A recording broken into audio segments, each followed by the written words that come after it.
உயிர்த்தெழுந்த இயேசு கிறிஸ்துவின் வல்லமை ஊழியங்கள் வழங்கும் வசனப் பெட்டகம். இயேசுவே கர்த்தர். இயேசுவையே தேவன் ஆண்டவரும் கிறிஸ்துவுமாக்கினார். இயேசுவே ராஜாதி ராஜா, கர்த்தாதி கர்த்தா. கிறிஸ்துவே மரித்தோர் மேலும் ஜீவனுள்ளோர் மேலும் ஆண்டவர். கிறிஸ்துவே போதகரும் ஆண்டவருமாயிருக்கிறார். வசனப் பெட்டகத்தின் இன்றைய தின கருப்பொருள்: தேவனை துதி. தேவாதி தேவனை துதியுங்கள். தேவனுடைய மகத்துவத்தையும் அவரை துதித்தலை குறித்ததான வேத வசனங்களை பார்க்கலாம். உபாகமம் 10:17-18 வாசிக்கிறோம். உங்கள் தேவனாகிய கர்த்தர் தேவாதி தேவனும் கர்த்தாதி கர்த்தரும் மகத்துவமும் வல்லமையும் பயங்கரமுமான தேவனுமாயிருக்கிறார்.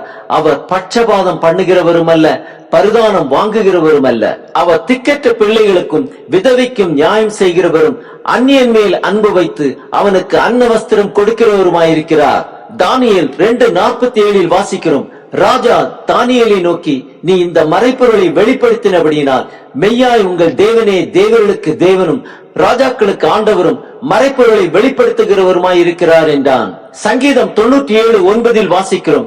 கர்த்தாவே, பூமி முழுவதுக்கும் நீர் உன்னதமானவர், எல்லா தேவர்களிலும் நீரே மிகவும் உயர்ந்தவர். சங்கீதம் 50:23 வாசிக்கிறோம். ஸ்தோத்திர பலியிடுகிறவன் என்னை மகிமைப்படுத்துகிறான், தன் வழியை செவ்வைப்படுத்துகிறவனுக்கு தேவனுடைய இரட்சிப்பை வெளிப்படுத்துவேன் என்று சொல்லுகிறார். சங்கீதம் 107:1 வாசிக்கிறோம். கர்த்தரை துதியுங்கள், அவர் நல்லவர், அவர் கிருபை என்றும் உள்ளது.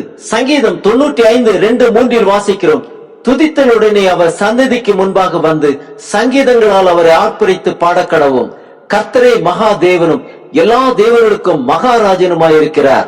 சங்கீதம் 107:8-9 வாசிக்கிறோம். தவனமுள்ள ஆத்துமாவை கர்த்தர் திருப்தியாக்கி பசியுள்ள ஆத்துமாவை நன்மையினால் நிரப்புகிறார் என்று அவருடைய கிருபை நிமித்தமும் மனுபுத்திரருக்கு அவர் செய்கிற அதிசயங்களின் நிமித்தமும் அவரை துதிப்பார்களாக. கொலோசியர் 3:17 வாசிக்கிறோம். வார்த்தைகளினாலாவது கிரியைகளினாலாவது நீங்கள் எதை செய்தாலும் அதையெல்லாம் கர்த்தராகிய இயேசுவின் நாமத்தினாலே செய்து அவர் முன்னிலையாக பிதாவாகிய தேவனை ஸ்தோத்திரியுங்கள். சங்கீதம் 104 வாசிக்கிறோம். அவர் வாசல்களில் துதியோடும் அவர் பிரகாரங்களில் புகழ்ச்சியோடும் பிரவேசித்து அவரை துதித்து அவருடைய நாமத்தை ஸ்தோத்திரியுங்கள். சங்கீதம் 9:1 வாசிக்கிறோம். கர்த்தாவே, என் முழு இருதயத்தோடும் உம்மை துதிப்பேன், உம்முடைய அதிசயங்களை எல்லாம் விவரிப்பேன். சங்கீதம் 7:17 வாசிக்கிறோம். நான் கர்த்தரை அவருடைய நீதியின்படி துதித்து உன்னதமான கர்த்தருடைய நாமத்தை கீர்த்தனம் பண்ணுவேன். சங்கீதம் 28:7 வாசிக்கிறோம்.